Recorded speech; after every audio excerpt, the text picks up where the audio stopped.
आज क्लास 12 में हम बात कर रहे हैं इंक्रीजिंग एंड डिक्रीजिंग फंक्शन।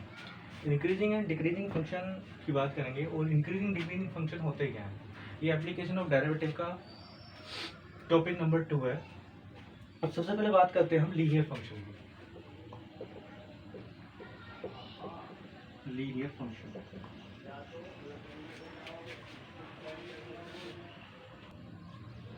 देखिए, इंक्रीजिंग एंड डिक्रीजिंग फंक्शन में सबसे पहले हम बात करें लीनियर फंक्शन की। Linear function y equal to x plus 3, कोई भी लीनियर फंक्शन एक स्ट्रेट लाइन होती है। हमने एक फंक्शन ले लिया y equal to x plus 3, एक लीनियर फंक्शन है। y equal to f of x यानी y equal to f x की फॉर्म होती है एक फंक्शन।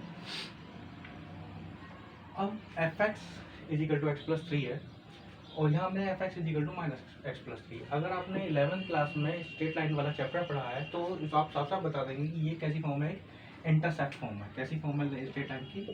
Intersect form.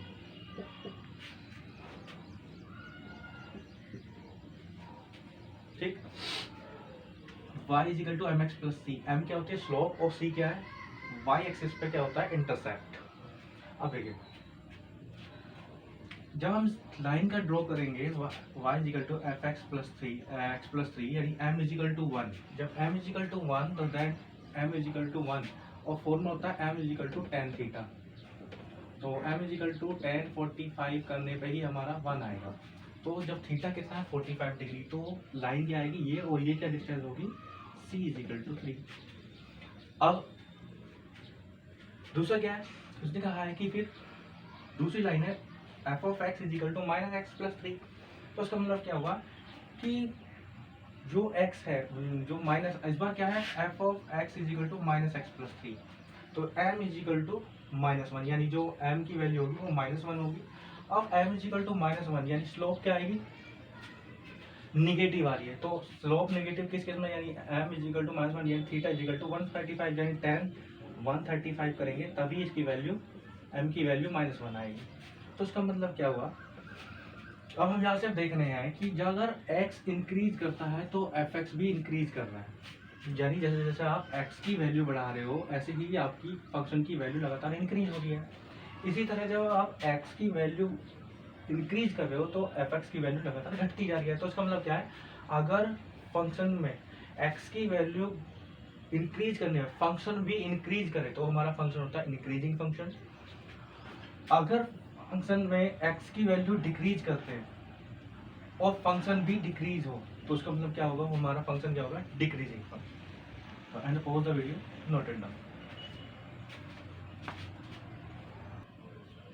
देखिए, इससे पहले जो हमने एग्जांपल लिए थे दो, वो एक स्ट्रेट लाइन के थे। स्ट्रेट लाइन का ग्राफ इजीली वहाँ आपको पता लग गया था, इंक्रीजिंग डिक्रीजिंग पता लग रहा है क्योंकि लाइन एक स्ट्रेट लाइन की फॉर्म में मूव कर दी थी।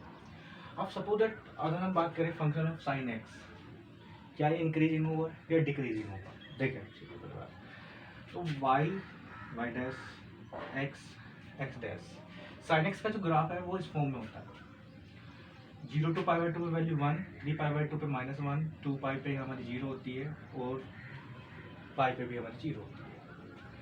अगर हम देखें तो फंक्शन जो है 0 से लेके पाई बाई 2 तक इंक्रीज कर रहा है और पाई बाई 2 से लेके पाई तक डिक्रीज कर रहा है।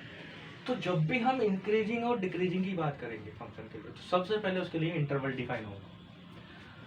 तो जब भी अगर हम फंक्शन के लिए इंक्रीजिंग और डिक्रीजिंग की बात करें तो सबसे पहले वहाँ हमारे बात चलेगी इंटरवल की। तो हमेशा इंक्रीजिंग और डिक्रीजिंग हमेशा देखा जाएगा एक पर्टिकुलर इंटरवल के अंदर। अगर हम देखें 0 टू पाई बाई 2, तो 0 टू पाई बाई 2 के लिए इंटरवल में पहले इंक्रीज हो रहा है जो हमारा साइन एक्स है, पहले यहाँ तक ऊपर गए, तो उसके बाद नीचे की तरफ आ रहा है, तो मतलब घट रहा है, डिक्रीज हो रहा है।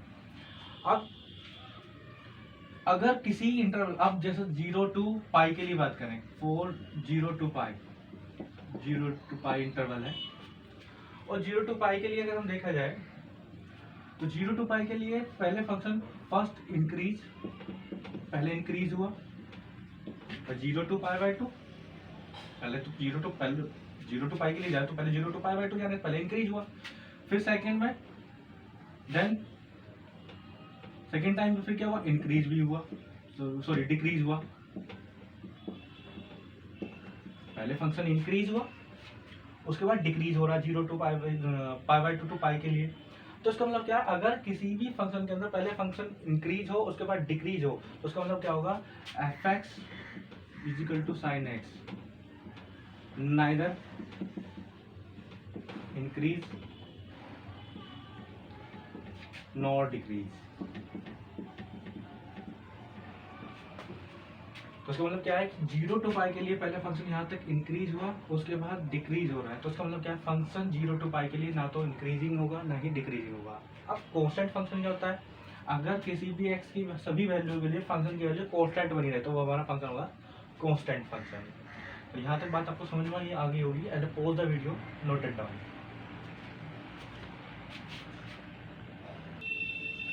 यहाँ से दो तरीके के क्वेश्चन बनते हैं। पहला क्वेश्चन है, फर्स्ट टाइप का क्वेश्चन बनता है, प्रूव दैट एक फंक्शन गिवन होगा, एक इंटरवल गिवन होगा, हमें शो करना है कि फंक्शन उस पर्टिकुलर इंटरवल के अंदर या तो इंक्रीजिंग होगा या डिक्रीजिंग होगा। सेकंड में हमें फाइंड करना होगा इंटरवल। पहले क्वेश्चन में क्या होगा, एक फंक्शन भी होगा एक इंटरवल भी गिवन होगा, उसमें शो करना है कि फंक्शन इसी इंटरवल के अंदर इंक्रीजिंग होगा और डिक्रीज। जैसे यहाँ साइन एक्स दे दिया और साइन एक्स को हमें शो करना होगा कि साइन एक्स इस इंटरवल में इंक्रीजिंग है और इसमें डिक्रीजिंग है। एक तो ये हो गया। दूसरा, हमें फाइंड आउट करना होगा इंटरवल कि किस फंक्शन किस इंटरवल में इंक्रीजिंग है और किस में डिक्रीजिंग है। इस तरह के आपके दो क्वेश्चन बनते हैं। अब हम इसके लिए फाइंड करेंगे एक जनरल फॉर्मूला जिससे हम डिफाइन कर सकें कि हमारा इंक्रीजिंग होगा या डिक्रीजिंग होगा। And pause the video, note it down. अब इसके लिए हम एक फॉर्मूला बनाएंगे जिससे कि हम फंक्शन एक इंक्रीजिंग और डिक्रीजिंग बता सकें। अब देखिए, अगर हम इस फंक्शन की बात करें, ये हमारा फंक्शन है f of x is equal to x plus 1 square and x minus 3 square. F x is equal to sine x का तो आप ग्राफ इजीली आपको पता लग गया, बट इस फंक्शन का ग्राफ आप नहीं ड्रॉ कर सकते, थोड़ा टिपिकल होगा। अब इसके लिए करने के लिए हम क्या करेंगे, एक फॉर्मूला बना। सबसे पहले इसी से देखिए। अब यहाँ साफ साफ देखिए कि ये जो यहाँ पर अगर हम एक टेंजेंट ड्रॉ करें,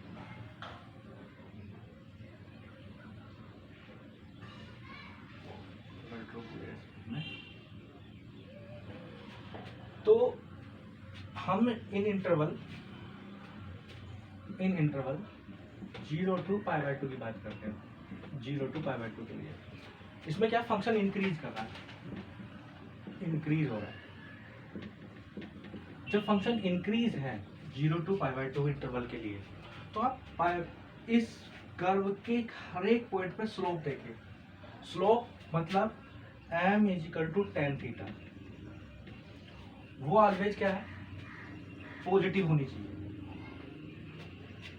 और पॉजिटिव होने के लिए थीटा की वैल्यू, चलिए पॉजिटिव होनी चाहिए, और थीटा की वैल्यू हमेशा कितनी होनी चाहिए, 0 और 90 के बीच में होनी चाहिए। तो हमारा क्या फंक्शन, अगर किसी पर्टिकुलर इंटरवल के अंदर फंक्शन की स्लोप ऑफ टेंजेंट यानी slope of m is equal to tan theta, क्या है हमारा, tan थीटा होता है हमारा slope of tangent to the function जो है, यानी ये जो स्लोप है, स्लोप ऑफ टेंजेंट, टेंजेंट की स्लोप उस पर्टिकुलर इंटरवल के अंदर हमारी क्या होनी चाहिए, पॉजिटिव होनी चाहिए। अब और थीटा क्या होना चाहिए, 0 टू 90 के बीच में। तो देखें यहाँ स्लोप या तो 0 होगी या यहाँ देखिए यहाँ कितना है 45 डिग्री, और यहाँ एक्स एक्स के पैरेलल है and theta is equal to 0। तो यहाँ तक आप बात समझे क्या, कि अगर फंक्शन जो आपका कर्व है उस कर्व की स्लोप ऑफ टेंजेंट पॉजिटिव है, यानी थीटा 90 से कम है और 0 और 90 के बीच में है, तो हमारा फंक्शन क्या है, हमारा जो फंक्शन है वो इंक्रीज करेगा उस पार्टिकुलर इंटरवल के अंदर। सिमिलरली अगर हम बात करें पाई/2 पाई के लिए, तो अगर हम यहाँ पे स्लोप देखें, ये स्लोप देखें और किसी अनदर ये स्लोप देखें, ये स्लोप, अब यहाँ देखिए ये स्लोप कितना है, theta is equal to 135 degree आ रहा है। तो इसका मतलब क्या है कि स्लोप जो है m equal to tan theta इस इंटरवल के अंदर वो हमारा निगेटिव आएगा। और जब निगेटिव है और निगेटिव tan थीटा किस केस में होता है 90 ग्रेटर देन, यानी जब हमारी वैल्यू 90 से ज्यादा चली जाए थीटा की, तो उसका मतलब क्या होगा कि हमारा स्लोप क्या रहेगा निगेटिव आएगा। तो इन डिक्रीजिंग के केस में किसी भी फंक्शन, कोई भी फंक्शन अगर डिक्रीज हो रहा है एक पर्टिकुलर इंटरवल के अंदर, तो उस फंक्शन की स्लोप ऑफ उस कर्व की स्लोप ऑफ टेंजेंट जब ड्रॉ कर रहे हैं तो हमेशा क्या आएगा निगेटिव आएगी, और थीटा उस केस में हमारा 90 से ज्यादा जाएगा। तो यही इसका बेसिक है।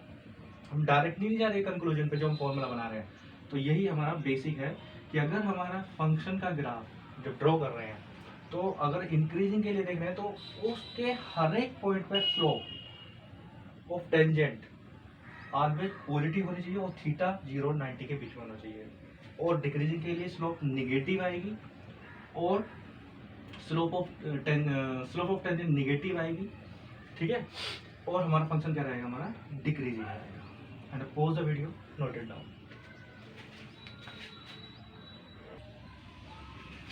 देखिए फंक्शन अगर इंक्रीज इन ए बी तो सबसे पहले हम एफ डैश एक्स देखेंगे। एफ डैश एक्स क्या है slope of tangent to a curve at any point. अगर हम इस फंक्शन की बात करें जो अगर हम साइन एक्स के लिए देख रहे हैं, इस साइन एक्स का ग्राफ था 0 और ये आपका 0 π/2 3 π/2 और ये हमारा पाई। तो अगर हम इस इंटरवल के इसके लिए देखें 0 to π/2 के लिए, ये जो हमारा पर्टिकुलर है इसके लिए, इसको हमने उठा के यहाँ देखें तो ये जो कर्व है इस कर्व के लिए अगर ये एफ डैश क्या है f dash x slope of tangent, और एफ डैश एक्स क्या है first derivative of f x होता है।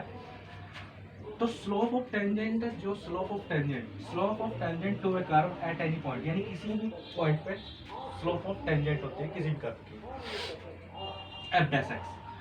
अब ये देख रहे हैं ये जो टेंजेंट है 1 एंड 2, ये जो टेंजेंट और ये दोनों टेंजेंट क्या थीटा, यहाँ थीटा क्या है लेस देन 90 है, और लेस देन 90 के केस में एफ डैश एक्स ऑलवेज क्या रहेगा ऑलवेज ग्रेटर देन 0 रहेगा। ये डेरिवेटिव क्या slope of tangent to curve at any point.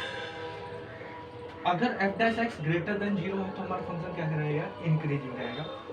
और अगर हम इस इंटरवल के लिए बात करें, ये जो आपका ये है इसके लिए आप ये जो दो स्लोप देखेंगे स्लोप ऑफ टेंजेंट, ये ऑलवेज थीटा क्या है 90 से ज़्यादा जा रहा है, तो उसका मतलब क्या है तो ग्रेटर देन 90 तो then f dash x less than 0 इस पर्टिकुलर इंटरवल के अंदर। तो इसका मतलब क्या होगा कि हमारा फंक्शन क्या होगा डिक्रीजिंग फंक्शन रहेगा इन दैट केस डिक्रीजिंग फंक्शन। तो सबसे पहले आपको क्या देखना है इंक्रीजिंग और डिक्रीजिंग के लिए फंक्शन देखना है और फंक्शन का डेरिवेटिव उस इंटरवल के अंदर। अगर लेस देन 0 है उस इंटरवल के अंदर फर्स्ट डेरिवेटिव हर एक पॉइंट पे तो हमारा डिक्रीजिंग होगा, और पॉजिटिव बना है तो हमारा डिक्रीजिंग होगा इंक्रीजिंग होगा। अगर पॉजिटिव है इंक्रीजिंग और लेस देन नेगेटिव है तो हमारा डिक्रीजिंग। यही इसका बेसिक कॉन्सेप्ट है। And pause the video, note it down.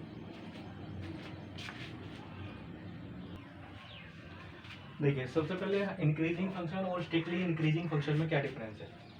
सबसे पहले ये ए बी क्या है हमारे इंटरवल है, इस ए और बी में इंटरवल में देखिए पहले फंक्शन क्या कर रहा है इंक्रीज हो रहा है, फिर कांस्टेंट है और उसके बाद फिर इंक्रीज हो रहा है। तो इंटरवल ए बी ये हम ओपन इंटरवल ले रहे हैं कि उसके आगे भी फंक्शन क्या है बढ़ रहा है, तो इसके हम ओपन इंटरवल लेके चल रहे हैं।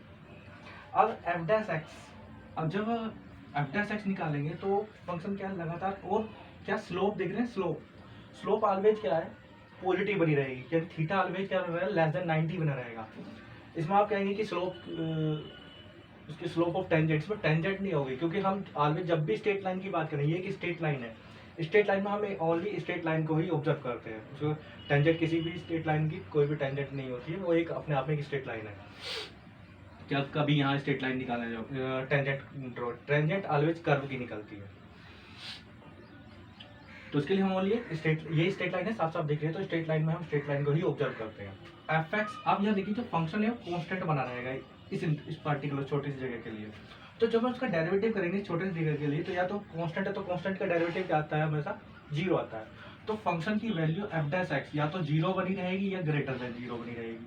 तो इसका मतलब क्या, अगर फंक्शन की वैल्यू जीरो और जीरो से बड़ी है तो हमारा फंक्शन रहेगा इंक्रीजिंग, और जीरो क्यों आया, क्योंकि फंक्शन यहाँ से यहाँ तक कॉन्स्टेंट है। अगर हम यहाँ से देख रहे हैं तो F dash x greater than zero, और जो फंक्शन लगातार कंटिन्यू बढ़ता जा रहा है, कहीं पे कांस्टेंट नहीं है, तो यहाँ first derivative is not equal to zero, always greater than zero, यानी जीरो के इक्वल नहीं है, तो फंक्शन क्या है, कांस्टेंट नहीं है, तो ये क्या है, स्ट्रिक्टली इंक्रीजिंग फंक्शन है। तो ये इसका बेसिक है। And pause the video, note it down.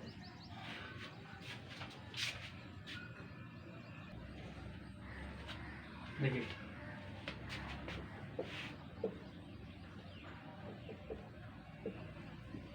ये आपका ए और बी इंटरवल है, इसमें पहले फंक्शन इंक्रीज हो रहा है फिर डिक्रीज हो रहा है। तो इसका मतलब क्या है कि जब ए और बी के इंटरवल के लिए बात कर रहे हैं तो फंक्शन ना तो इसमें इंक्रीज होगा ना ही डिक्रीज होगा, दोनों काम एक साथ हो रहे हैं। अगर हम डिक्रीजिंग फंक्शन के लिए बात करें तो फंक्शन ऑलवेज यहाँ क्या है, कांस्टेंट है, और यहाँ जो स्लोप है, slope of line, straight line है, यदि लीनियर फंक्शन रहा होगा तो स्लोप जो आएगी इस लाइन की, तो स्लोप देखेंगे तो स्लोप ऑलवेज निगेटिव होगी, और जो एंगल होगा, एंगल क्या होगा, थीटा, वो 90 डिग्री से ज़्यादा रहेगा, यानी एफ डैश एक्स या तो लेस देन जीरो रहेगा या उसके इक्वल बना रहेगा। तो इन दैट केस यानी डेरिवेटिव की value f dash x less than equal to zero, क्योंकि इक्वल टू जीरो क्यों है, क्योंकि यहाँ कांस्टेंट है, तो फंक्शन क्या रहेगा, डिक्रीजिंग रहेगा। और अगर इस फंक्शन के लिए देखें तो फंक्शन क्या है, ए और बी के लिए, और बी के लिए x belongs to A, B, और इसके लिए फंक्शन यहाँ देखेंगे, फंक्शन क्या है, फंक्शन हमारा एफ डैश एक्स, वो कांस्टेंट फंक्शन नहीं है, कहीं भी इसका डेरिवेटिव जीरो नहीं होगा, तो कैसा फंक्शन रहेगा, स्ट्रिक्टली डिक्रीजिंग आएगा यहाँ पे, आपका स्ट्रिक्टली डिक्रीजिंग होगा। तो यही इसका बेसिक कॉन्सेप्ट है। तो डेरिवेटिव के ऊपर डिपेंड कर रहा है, इसलिए इसका नाम है एप्लीकेशन ऑफ डेरिवेटिव। तो इसके लिए हम कुछ फॉर्मूले लिखेंगे जो आप इसका बेसिक आप समझ गए हैं डेरिवेटिव के ऊपर। तो watch the video, note it down.